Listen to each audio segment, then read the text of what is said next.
We'll start with the fucking current Tory leadership debacle. Yeah, it's only So let's get into it. So Liz Truss and the human rendering of a Disney turtle will from what do you call that program? Oh shit, The Inbetweeners. Rishi Sunak. He sounds exactly like him. Will from The Inbetweeners, and he looks like a human rendering of a Disney turtle. And Liz Truss, not quite the dumbest woman that was in Boris Johnson's cabinet, but not far from it. This is a fucking idiot, and she's going to be the Prime Minister because the Tory voter doesn't like Rishi Sunak for some reason. I don't know why. I don't know why they would dislike him any more than they dislike any of the others, but they don't.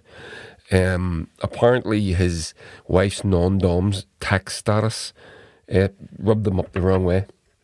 So I heard. I'm just gonna open a wee thing there. Thing will look his head. So apparently that rubbed the Tory voter up the wrong way. Well, whatever. So Liz Truss seems to be the darling, the pound shop Margaret Thatcher tribute act. Margaret Thatcher wannabe. The difference between Liz Truss and Margaret Thatcher is Liz Truss is an idiot and Margaret Thatcher evil, yes. Stupid, no. So the race to bring you right up to date. Now this thing is going on for 5 more fucking weeks. What the fuck? There's no need for that. They're going to go through right the House of Parliament shuts down for 2 weeks in the summer. It's all shutting down and everything. It's going through. They could have had all this done. We got down to the final 2 really quickly. They could have had this done. No, they're dragging it out. Meanwhile, Boris Johnson is taking himself off and playing toy soldier. Did you see him? He was in a jet, giving the thumbs up to some F-15 dudes in the RAF, and he was off playing, just spunking away more and more public money. He's going to have some big lavish party at Chequers, which is the residence that the Grace and Favour residence that the Prime Minister can avail of. So he's going to do that. And he's just basically just having a jolly old time between now and when he has to fuck off, go on to this speaking circuit and make an absolute fortune. So we're left with the spectacle of watching Rishi Sunak and Liz Truss battle it out, and it's just cringeworthy. And the more, if I was Liz Truss, I would definitely be trying to get that 5 weeks cut down, because the more time goes by, the more gaffes she's prone and likely to make.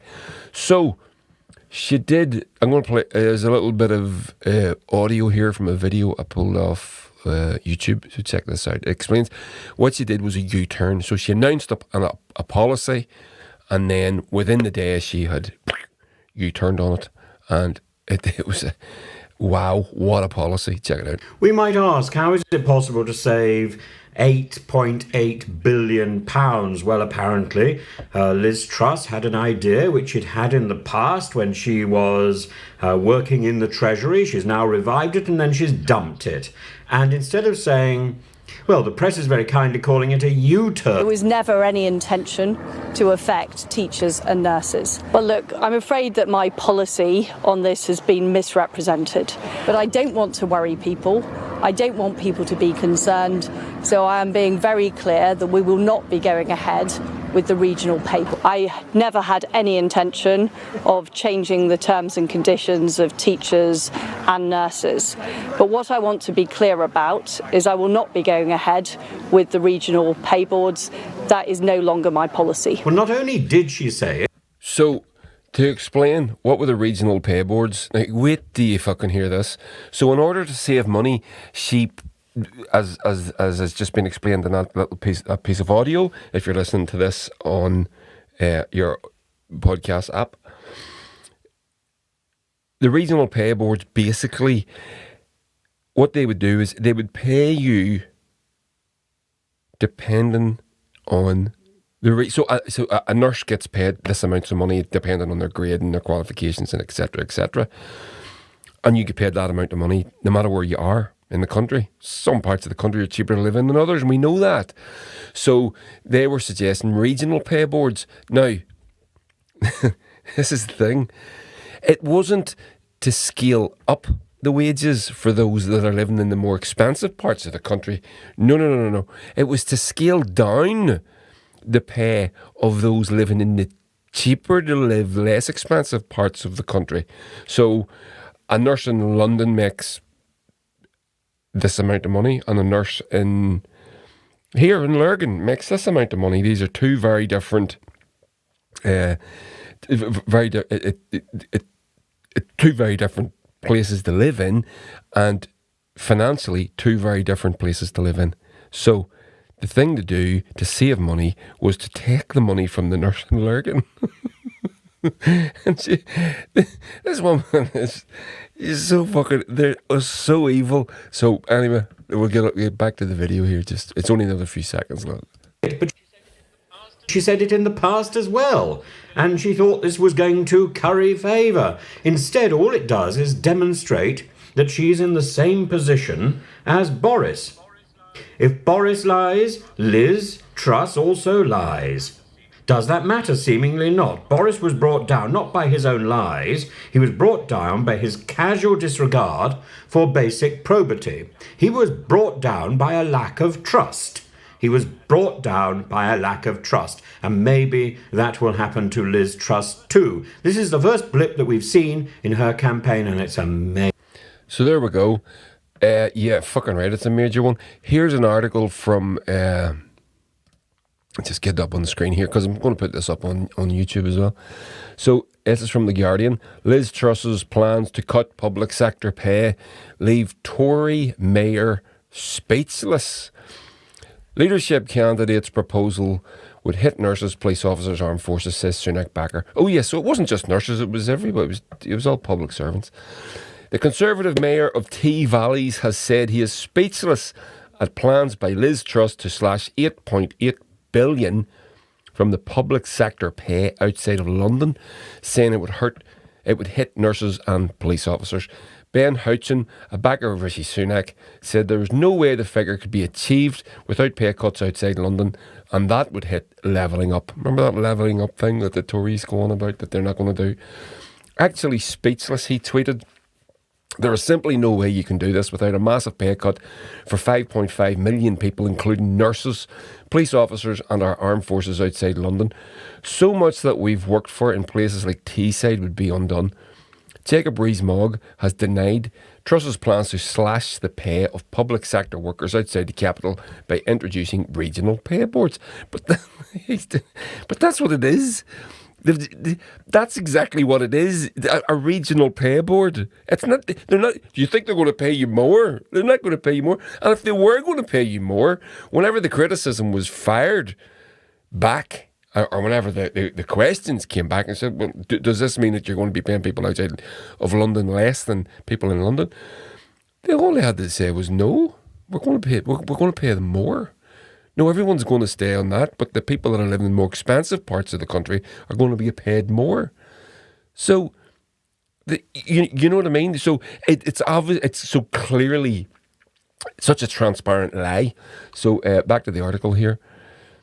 As senior figures questioned how billions of promised savings could be made, the original policy release from Truss said it could be adopted for all public sector workers in the long term. Rees-Mogg, a backer of Truss and the Minister in charge of civil service efficiencies. Is that what he is?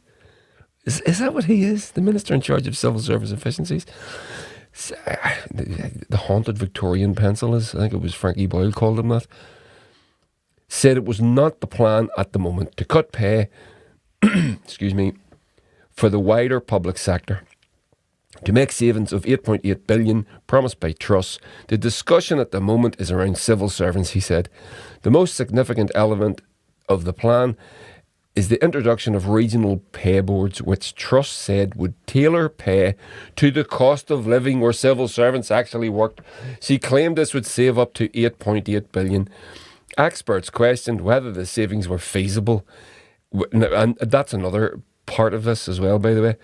Alex Thomas, a programme director for the Institute for Government think tank, said the whole annual civil service pay bill was about 9 billion.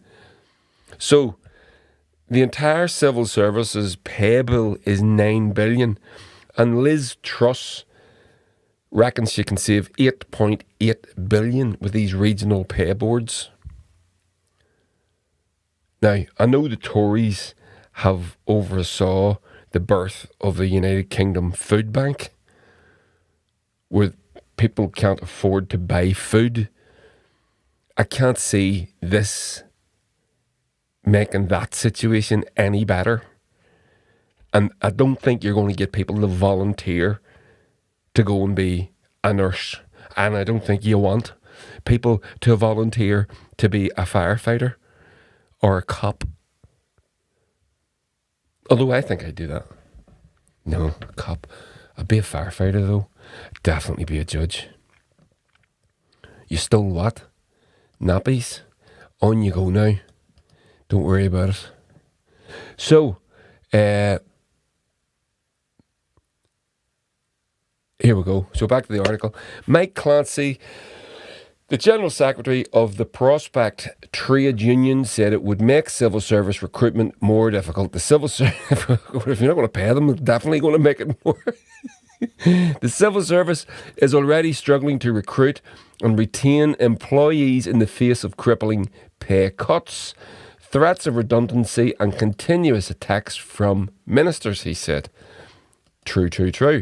Making working for the civil service even less attractive by reducing leave, cutting pay for people outside London and removing rules dedicated to reducing inequality will only make recruitment harder and leave us unable to provide vital services. It's almost like the Tories want that to happen, as illustrated by the current state of the NHS. Anyway, in a revised statement, Truss's campaign said it was the potential savings if the system were to be adopted for all public sector workers in the long term, which would include public sector employees such as teachers and nurses. Rees-Mogg said it was right to save money by moving civil servants out of London. You don't have to have London waiting or the London allowance, and property costs are lower outside London. These are really important, but he's such a fucking idiot. And it ties with the levelling up because you're moving jobs outside London. But at the same time, we need to make a smaller civil service. We have 91,000 more people working for the civil service than we did in 2016. You need to get back to the 2016 level. That on its own will save about 3.5 billion, potentially more. Thomas said the figures did not add up if applied only to civil servants. It's going to come from a wider public sector. It's going to come from nurses, teachers and local authorities, he said.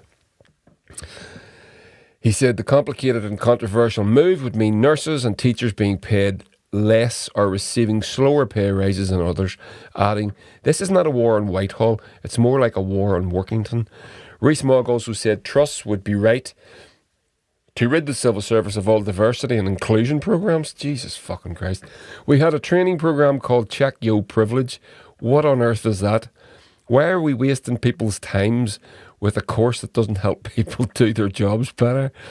Well, the answer to what is a training program called Check Yo Privilege, Mr. Rees-Mogg, multi-millionaire born into extreme privilege, is, dude, check your privilege. That's my answer to you, you fucking wanker. What do we want from the civil service? We want people to get their passports on time. Blue ones that we can't fucking use. We want people to get their driving licence on time. We want the probate service to work. So that's it. There you go. There's Jacob Rees-Mogg, haunted Victorian pencil, Minister for What was he minister for again? Civil service efficiencies? Yeah, that sounds about right for him, doesn't it? Yeah, so that's his idea of what the civil service is for. Passports, driving licenses, and the probate service to work. I don't even know what the probate service is. Sounds like a legal thing. Maybe the interviewer could have reminded them that the barristers have recently gone on strike, and does that tie into his opinions? Does that change his opinions any? So there we go. Liz Truss, half-wit. If you want to learn more about Liz Truss, I did do a podcast called "Is Liz Truss an Idiot?" Or Liz Truss is an idiot. I can't remember. Well, obviously I can't remember what it's called, so I'm the idiot here. But yeah, so you should check that out as well. So there we go.